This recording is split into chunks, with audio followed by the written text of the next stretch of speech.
Olá, alunos, tudo bem com vocês? Nessa aula, nós vamos falar sobre a patogênese da infecção viral.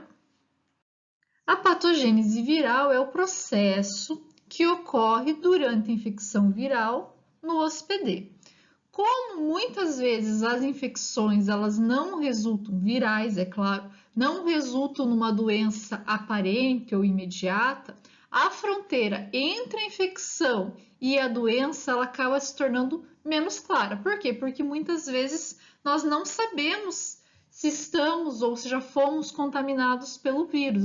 Alguns vírus, igual nós estamos vendo aí o Covid, demora 15 dias para você ter os sintomas. Muitos outros vírus são assim. Nós demoramos para perceber que estamos infectados.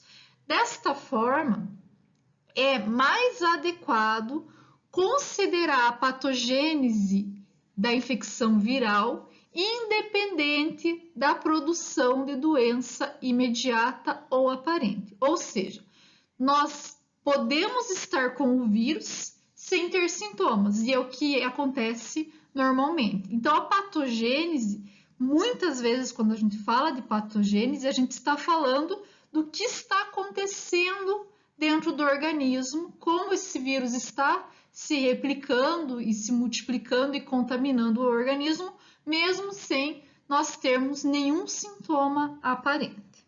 O vírus ele se torna um vírus patogênico quando ele infecta o hospedeiro. E a virulência é a capacidade deste vírus de causar a doença. Por quê? Porque você pode se contaminar com o vírus e não ter nenhum sintoma. Nós agora, é claro, como eu já falei para vocês, está muito em alta o Covid. Então, tem muitas pessoas que se contaminaram com Covid-19, porém não tiveram nenhum sintoma. E isso quer dizer que esse vírus não teve virulência para aquela determinada pessoa, mas ele pode ter virulência para outras pessoas. Nós percebemos que, dependendo da idade, as pessoas se tornam mais suscetíveis a determinados vírus. Então, eles são mais virulentos, é a virulência do vírus. Então, definidamente, a virulência é a capacidade relativa de um vírus de causar a doença ou não causar a doença. Mas essa virulência ela não depende somente do vírus. Muitas vezes ela depende também da pessoa, do hospedeiro. É importante também nós sabermos que muitas infecções virais elas são subclínicas, como eu já falei, ou seja, elas não têm sintomas. A mesma doença ela pode ser causada por vírus diferentes. Então, por exemplo, desculpa, gripe, nós sabemos que é causado pela influenza, né, que é o principal vírus, mas nós sabemos de outros vírus que também causam sintomas da gripe, como o Covid-19, que é claro que eu vou falar bastante sobre ele, porque ele é o que está em alta atualmente. Nós precisamos compreender um pouquinho melhor sobre ele. O mesmo vírus, ele pode causar doenças diferentes. Por quê? Porque muitas vezes o vírus ele consegue contaminar mais de um órgão, por exemplo, e isso vai trazer sintomas diferentes, sendo assim doenças diferentes. A doença, ela não tem nenhuma relação com a morfologia viral, então sabemos que às vezes o vírus encapsulado ou não encapsulado, ele pode ter uma virulência, uma doença diferente, mas não quer dizer que sempre um vírus encapsulado vai ter uma doença daquele determinado tipo e um vírus não encapsulado vai ter doença sempre daquele tipo. Então, diferentemente da morfologia, nós temos aí doenças diferentes para morfologias parecidas, tá? Então, não está ligado à morfologia do vírus a doença que ele vai causar.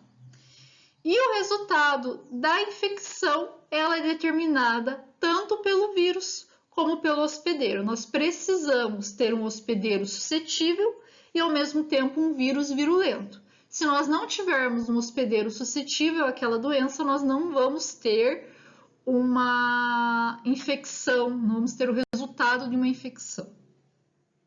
existem dois tipos de transmissões, tá? Nós podemos ter a transmissão horizontal, onde ocorre a transmissão entre dois hospedeiros, e a vertical, que é transmitido a progenie. O que é esse progenie? É transmitido para o filho, de mãe para filho. Então, na transmissão horizontal, nós vamos ter a transmissão direta e a transmissão indireta. E na vertical, congênita e perinatal.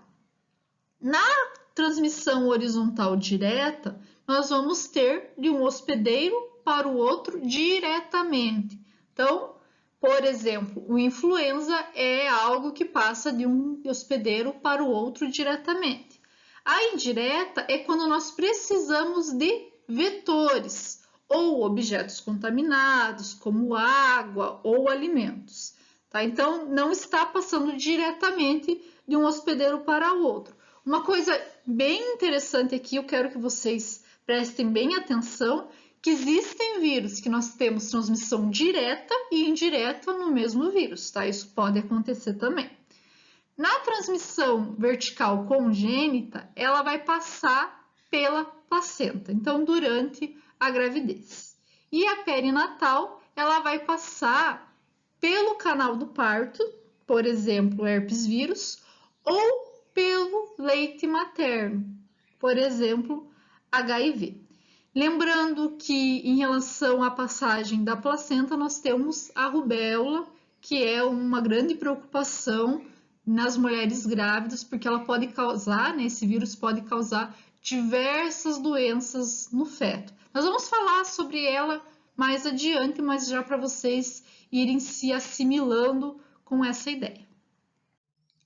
A infecção viral, ela passa por diversas fases até que o hospedeiro ele consiga se recuperar da contaminação. Nós chamamos de fases de ataque ao hospedeiro. Então, é a fase de ataque do vírus ao hospedeiro. Para começar, o vírus ele precisa fazer a penetração. Então, ele precisa conseguir, né, combater a nossa imunidade e também algumas barreiras para poder chegar à sua célula-alvo. Após a penetração, nós vamos ter a primeira replicação e disseminação viral. Então, lembrando, o vírus ele é um parasita intracelular e para que ele possa se replicar, ele precisa estar dentro da célula. Então, não esqueçam disso. A terceira fase é o tropismo celular, ou seja, quando o vírus ele vai até a célula-alvo. Aqui na primeira replicação, essa replicação ela geralmente vai ocorrer em células mais próximas do local onde ele penetrou, tá? Então, normalmente acontece isso. Depois que ele replica, ele vai ser disseminado, nós já vamos falar sobre isso, e ele vai então até a célula-alvo, a célula onde ele vai, geralmente tecido, melhor dizendo, tecido onde ele vai ter uma multiplicação melhor, o tecido-alvo daquele vírus. A quarta fase é o dano celular e tecidual. Então, nós sabemos que para ele se multiplicar, ele precisa estar dentro da célula, e isso causa diversos danos, tanto celular como tecidual, que pode acarretar outras doenças, tá? E a última fase é a recuperação da infecção, que aí entra a imunidade do hospedeiro.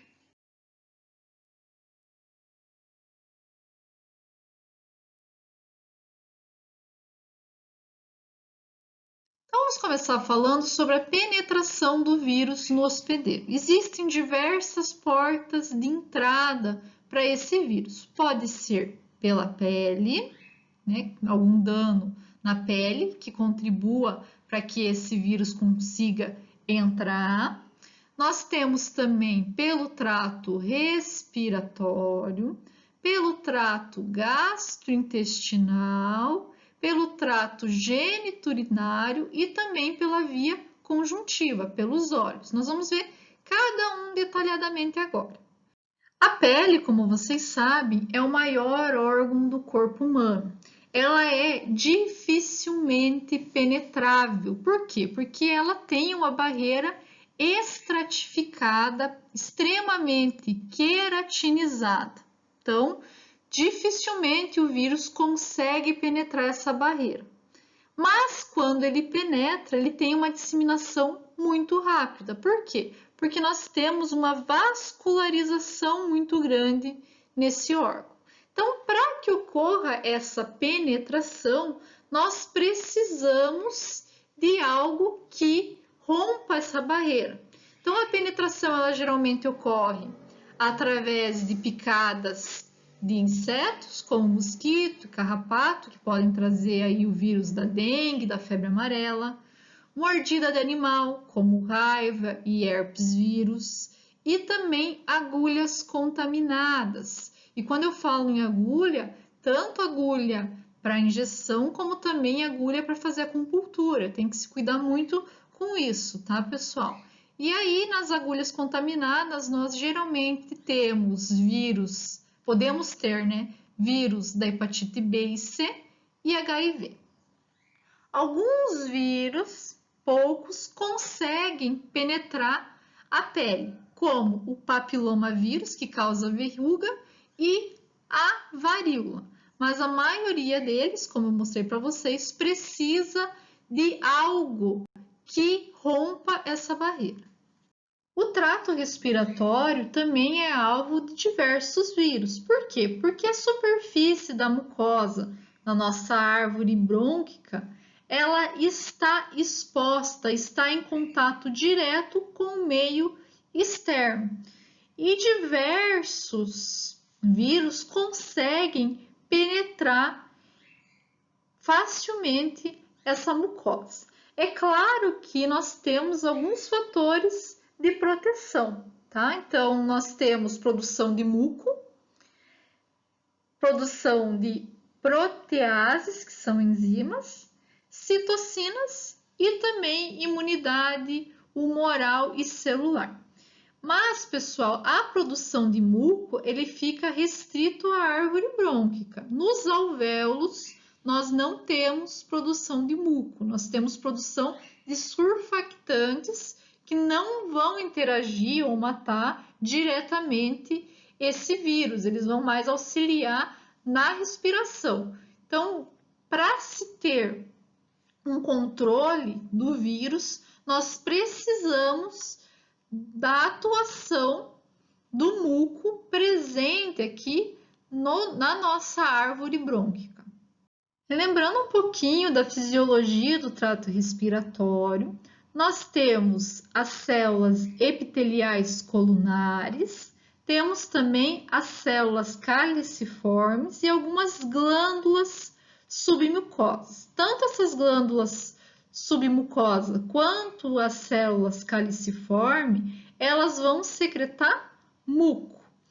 E nós temos aí as células epiteliais que apresentam cílios, cada célula aqui apresenta mais ou menos 200 cílios, que vão auxiliar na remoção dessas partículas, que no nosso caso aqui é com vírus. Por quê? Porque essa célula ela vai empurrar esse muco até a nossa garganta. Na garganta, ou nós vamos tossir para retirar o muco com a partícula viral, ou vamos deglutir. Muitas vezes o vírus ele não consegue combater o ácido do estômago, não consegue sobreviver ao ácido do estômago e ele acaba sendo morto por esse ácido. É claro que nós vamos conversar sobre isso ainda.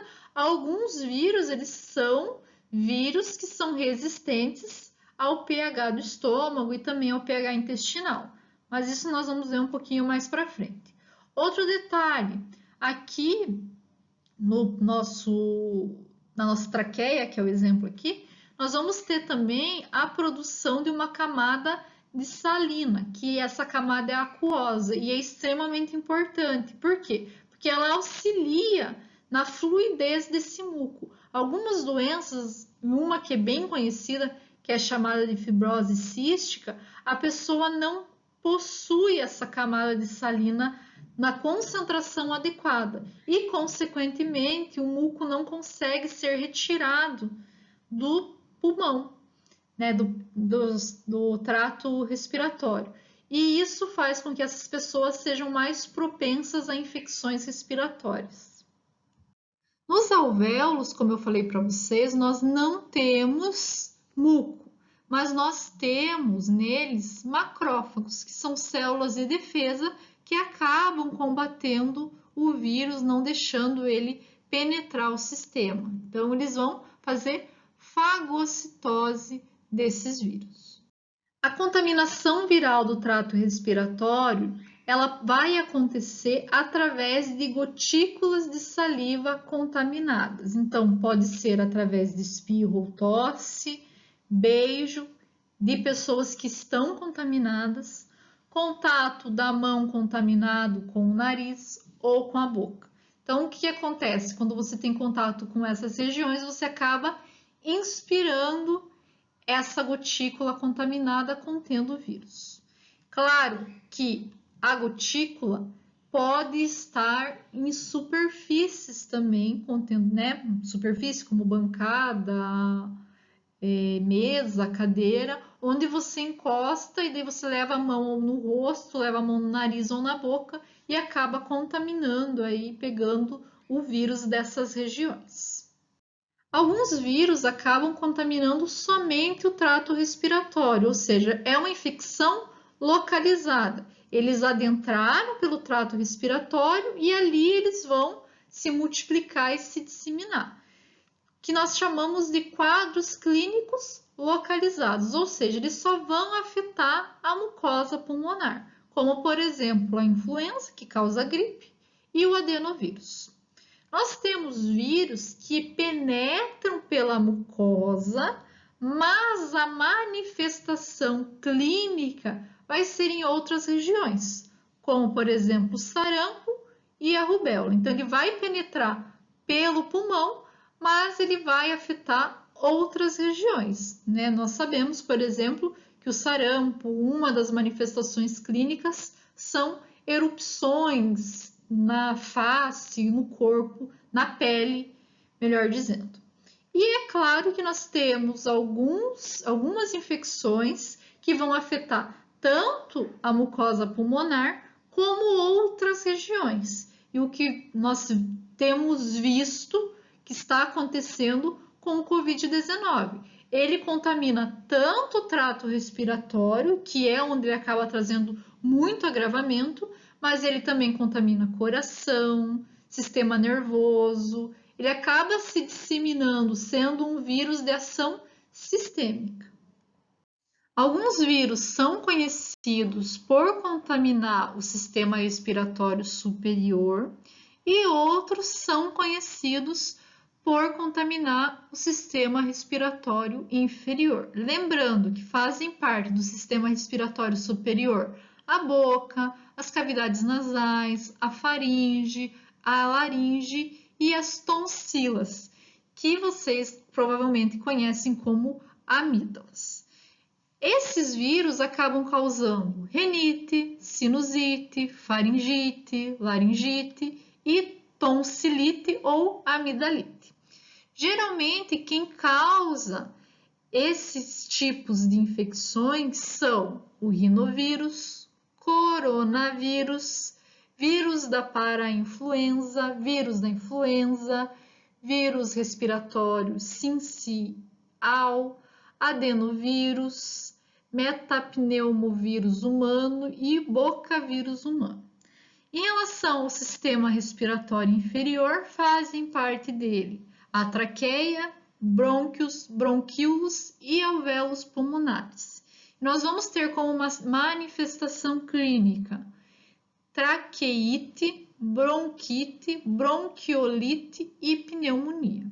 Os vírus que causam essa manifestação clínica são vírus da parainfluenza, vírus da influenza, vírus respiratório sincial, metapneumovírus humano e bocavírus humano. Vocês viram que muitos deles acabam atuando tanto no sistema respiratório superior quanto inferior. Olha aqui, ó, vírus da influenza, tá? Nos dois, vírus da parainfluenza também. Então, só para vocês terem mais ou menos uma noção de quais vírus que acabam contaminando essas vias.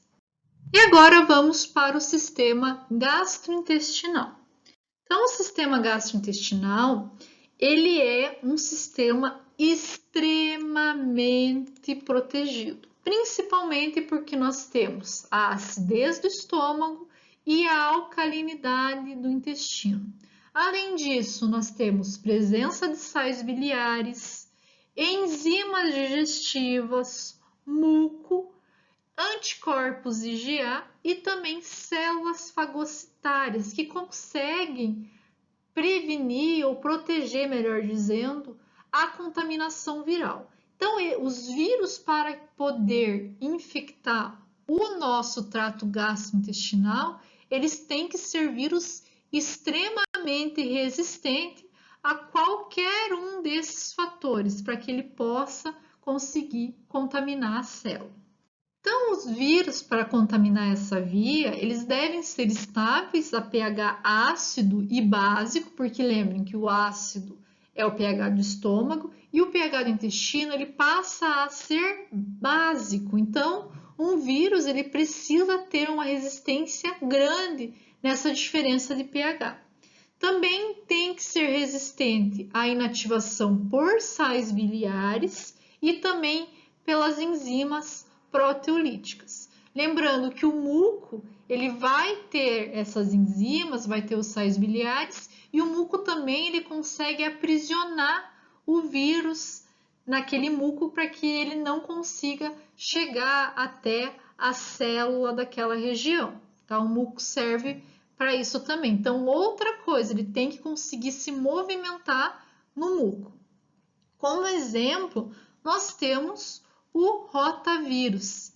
Esse vírus é um dos mais conhecidos por causar infecções intestinais.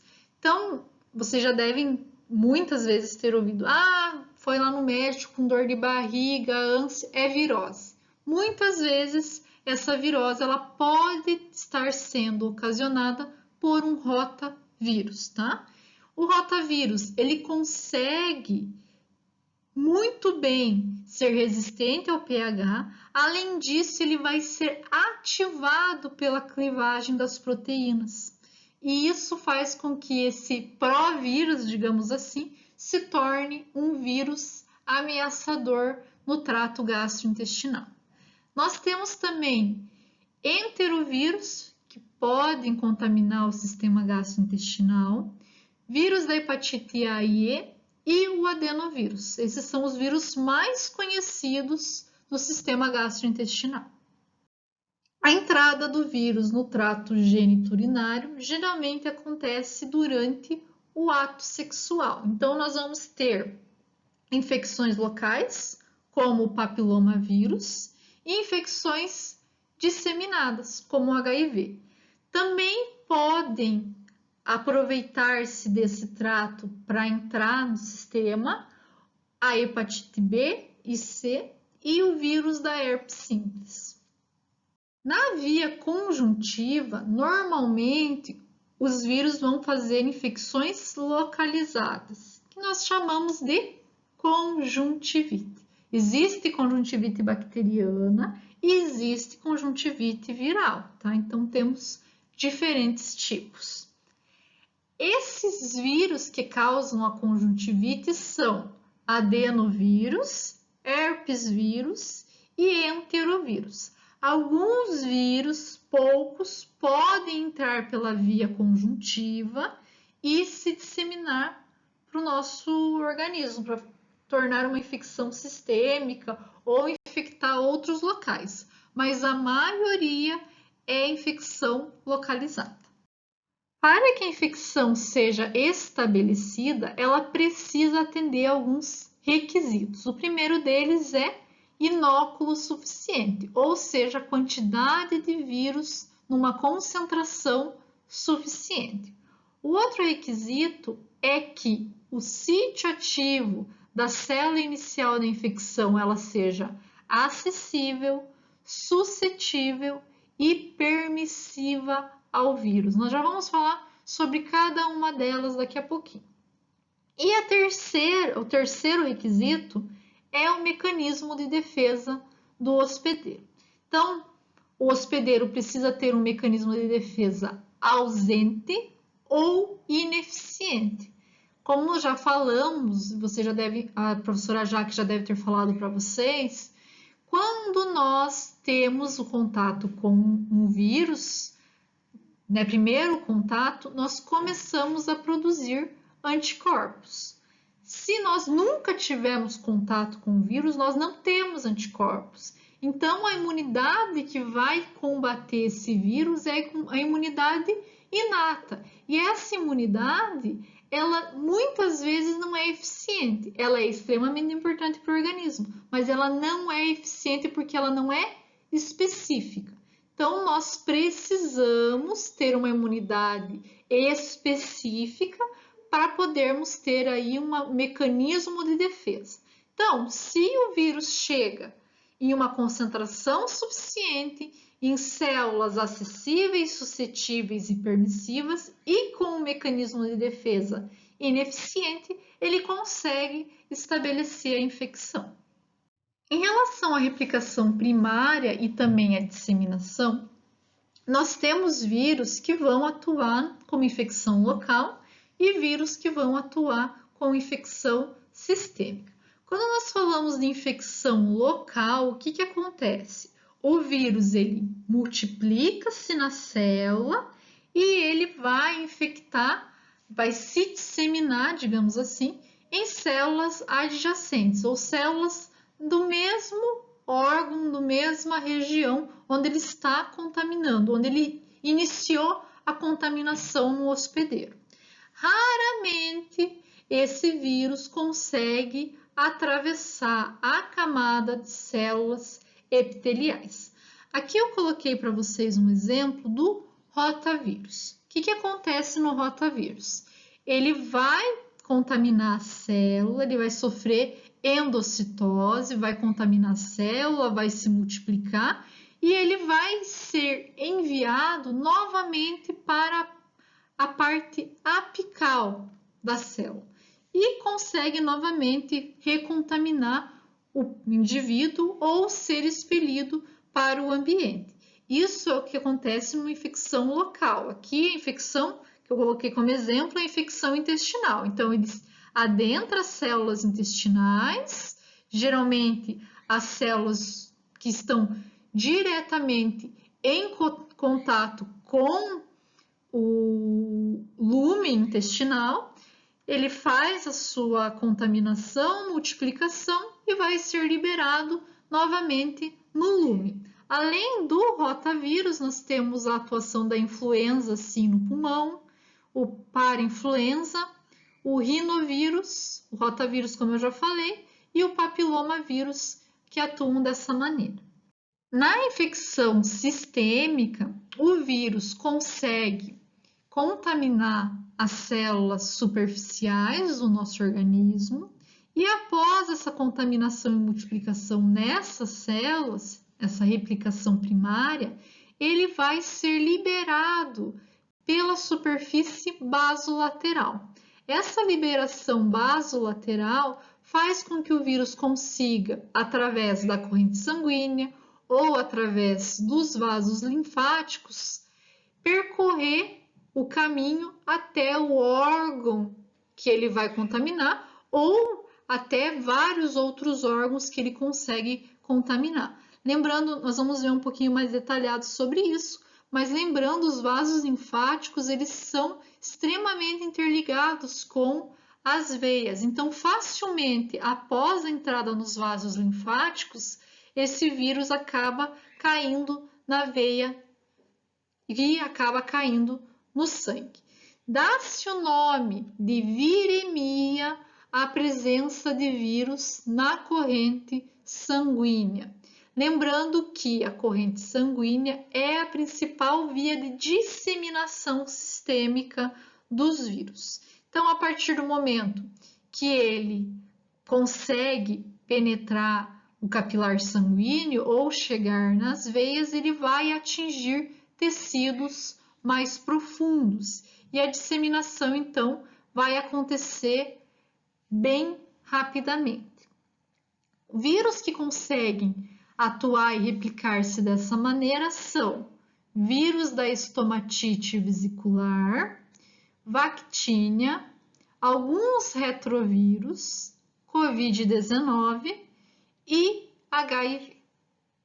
A disseminação linfática ela ocorre principalmente porque os vasos linfáticos eles são mais permeáveis, até porque os vasos linfáticos eles acabam auxiliando muito na defesa do organismo, eles levam esse líquido que eles drenaram naquela região até os linfonodos, onde nós temos células imunes como macrófagos e linfócitos, que muitas vezes matam e eliminam alguns parasitas. E é claro, quando nós temos uma grande quantidade de parasitas e também não temos um sistema imune específico, esses parasitas acabam se disseminando através da via linfática.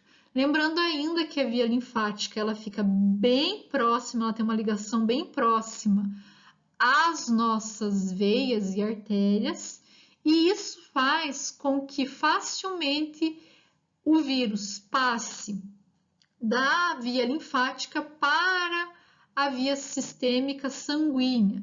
Então, dizemos que a parte linfática ela desemboca na parte circulatória dos vasos sanguíneos. E isso faz com que o vírus consiga facilmente ser enviado para a via sanguínea e na via sanguínea ele rapidamente é disseminado para o organismo inteiro.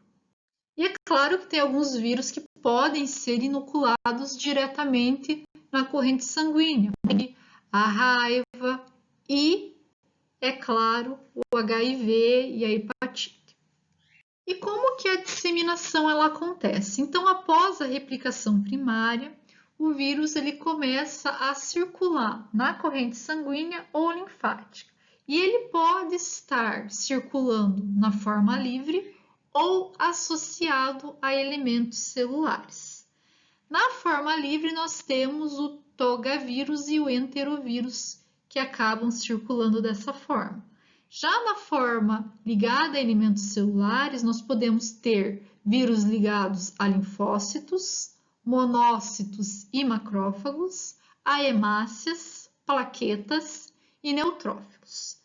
Nos linfócitos, nós vamos ter o citomegalovírus e também o vírus da hepatite B. No monócito, HIV e sarampo, tanto no monócito quanto no macrófago. Nas hemácias, paravírus. Nas plaquetas, herpes simples. E nos neutrófilos, a influenza. Alguns vírus eles conseguem se disseminar através dos nervos periféricos. Então, nas terminações nervosas locais, esses vírus conseguem entrar nessas terminações e começam a se disseminar, principalmente vírus que vão infectar o sistema nervoso. É claro que nem todo vírus que utiliza essa via contamina o sistema nervoso, mas é o mecanismo de disseminação preferível dos vírus que contaminam o sistema nervoso, principalmente herpes vírus, polivírus, arbovírus, alguns utilizam essa via, mas também muito utilizado pelo vírus da raiva, até porque a raiva ela vai atuar no sistema nervoso. Os vírus que infectam o sistema nervoso, eles são conhecidos como vírus neurotrópicos.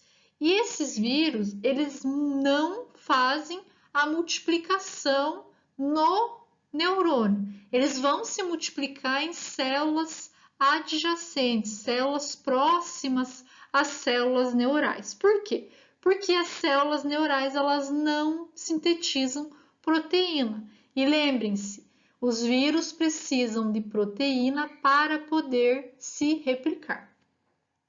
O tropismo celular é a preferência do vírus para infectar certos órgãos. Nós temos vírus também que são chamados de pantrópicos, ou seja, eles têm a capacidade de infectar diversos tipos, tanto de célula quanto de tecido. O tropismo ele vai ser determinado pela suscetibilidade, ou seja, existência de receptores nas determinadas células, permissividade, que é constituintes intracelulares essenciais para a síntese viral, acessibilidade, que é a interação do vírus com o tecido, e também vai ser determinado pela defesa do organismo, inata ou adquirida. Então, dependendo da suscetibilidade, permissividade, acessibilidade, esse vírus ele vai ter preferência pelaquela determinada célula. Se nós não tivermos um mecanismo de defesa, uma imunidade pronta para combater aquele vírus, ele facilmente vai se replicar naquela região. E como que o vírus que foi disseminado pela corrente sanguínea vai conseguir invadir o tecido? Então, depende das junções tecido-vaso sanguíneo. Essas junções, muitas vezes, favorecem a invasão viral no tecido. Essas junções são divididas em 3 classes. As junções célula endotelial associada a uma densa membrana basal. Nós temos a junção endotélio com lacunas e nós temos ainda uma junção que apresenta sinuosidade, no quais os macrófagos eles formam parte da junção tecido-vaso sanguíneo. Dependendo do tipo de órgão, vai ter junções diferenciadas. Vamos ver um pouquinho sobre cada uma delas. No fígado, no baço, na medula óssea e nas glândulas adenoides, nós temos sinusoides recobertos por macrófago. E o que são esses sinusoides? São essas cavidades, ó, vocês conseguem ver aqui, ó, que adentram o órgão. Aqui, como eu coloquei uma célula do fígado, um hepatócito, nós vamos ter como macrófagos a célula de Kupffer. Então, essa célula é o macrófago do fígado. O que acontece? Esses macrófagos, eles vão atuar como um filtro no sangue. Então, eles estão filtrando o sangue o tempo todo. Nessa filtragem, eles acabam pegando e recolhendo o vírus, e o vírus ele começa a se multiplicar nas células, tanto dentro das células de Kupffer, como nas células adjacentes, causando uma disseminação viral. Nos glomérulos renais, no pâncreas, no íleo e no colo, nós não temos os sinusoides. Mas o que acontece? Os vírus eles acabam se aderindo às células endoteliais, principalmente as células capilares e venulares. A partir do momento que ele se adere a essa região, ele consegue, dando um jeitinho, digamos assim, de invadir as fendas que ficam entre as células. Então, ele passa no meio de 2 células e acaba infectando os tecidos adjacentes. Na medula espinal e no cérebro, nós temos a barreira hematoencefálica e ela é extremamente seletiva, então não é qualquer partícula que consegue penetrar. Isso é um mecanismo de defesa do nosso organismo. Então os vírus eles acabam tendo uma dificuldade, mas muitos deles conseguem atravessar com a ajuda de monócitos e de linfócitos, então eles atravessam dentro desses monócitos e dos linfócitos e acabam atravessando o endotélio. Nós temos também a invasão por transcitose ou replicação e liberação direta no fluido cérebro-espinal. Já no músculo cardíaco, esquelético e no tecido conjuntivo, não foram elucidados o mecanismo pelo qual o vírus consegue invadir. Então, não se sabe ainda como ocorre essa invasão. Alguns vírus, como a gente já falou, vão fazer a replicação no local onde eles entraram, como superfície da pele, membranas da mucosa, trato respiratório e trato gastrointestinal. Eles fazem replicação nessas células e fazem a excreção. Nós temos como exemplo o vírus da herpes simples e o papilomavírus. Alguns vírus, eles precisam ser enviados para alguns tecidos para fazer, então, a replicação. Então, eles vão ser enviados pelos nódulos linfáticos e pelo sangue para o local de replicação, como músculo, fígado, baço e veias. Esses vírus, então, eles se replicam e vão ser enviados novamente para o sangue. Alguns vão ser excretados, como, por exemplo, o vírus da hepatite B, o poliovírus e o HIV, e alguns vão ser enviados para outros órgãos para novamente se replicarem, como pele, mucosa, membrana mucosa, pulmões, rins, trato gastrointestinal e sistema nervoso, o cérebro. Na pele, nós vamos ter o vírus da varicela. Na mucosa, na membrana mucosa, nós temos o rinovírus e o enterovírus.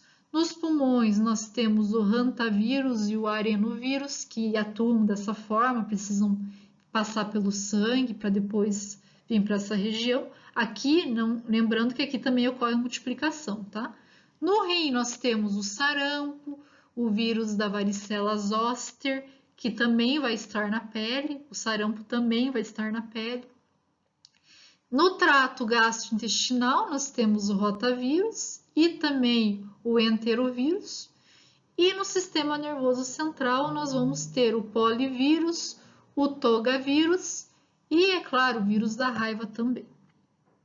O dano celular e tecidual, ele pode acontecer durante a replicação viral ou durante a resposta imunológica. Então, quando nós temos a replicação, a célula acaba morrendo. E durante a resposta imunológica, o sistema imune acaba matando aquela célula porque ela está infectada.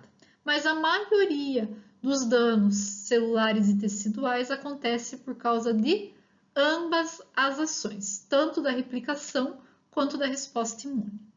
Nós podemos ter aí a apoptose das células infectadas, interrupção dos processos essenciais para o hospedeiro. Então, a partir do momento que o vírus contamina essa célula, ele acaba, muitas vezes, interferindo na síntese de algumas moléculas importantes. E isso faz com que aquela célula acabe morrendo. E nós também podemos ter danificação do genoma celular, que acaba acontecendo muito com o papilomavírus, que é um exemplo, que por causa dessa modificação do genoma acaba ocasionando câncer de colo de útero. As infecções virais, elas podem ser divididas em infecções agudas e infecções persistentes.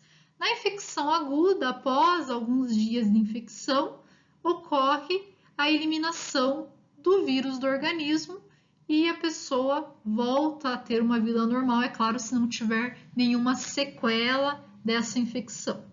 Já na infecção persistente, nós vamos ter subclasses dessa infecção. Então, as subclasses são infecções crônicas, latentes, de evolução lenta e infecção tumorigênica. Então, quando a gente fala de infecção aguda, nós temos infecção aguda localizada e infecção aguda sistêmica. Na localizada, vocês podem ver que a infecção ela já acontece rapidamente.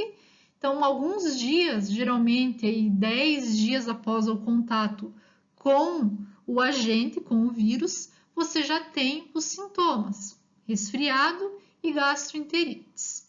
Na infecção sistêmica, ela demora um pouco mais para ter essa ação, geralmente mais que 20 dias para você ter o sintoma, como, por exemplo, poliomielite, e raiva.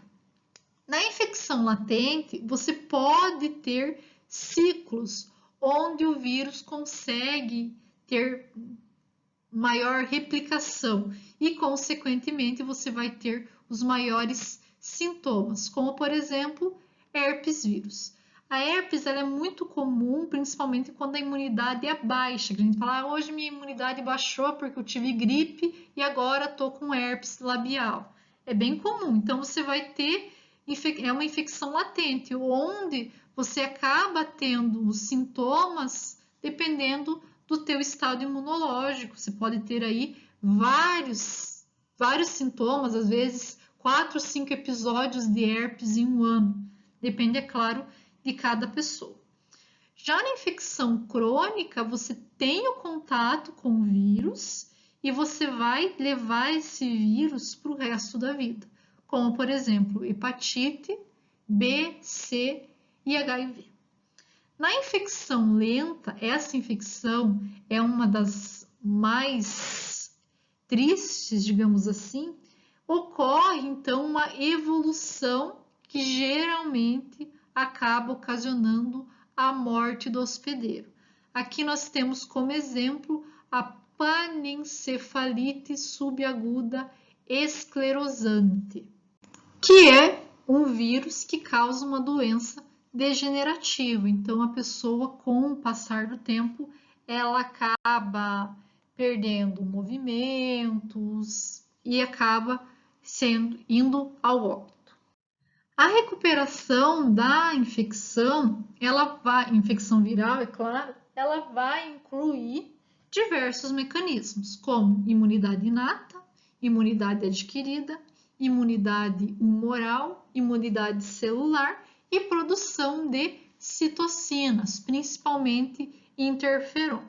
Eu vi que já falou sobre essas imunidades para vocês, então eu não vou adentrar nelas, mas é bom vocês saberem que a recuperação ela vai acontecer devido ao sistema imune.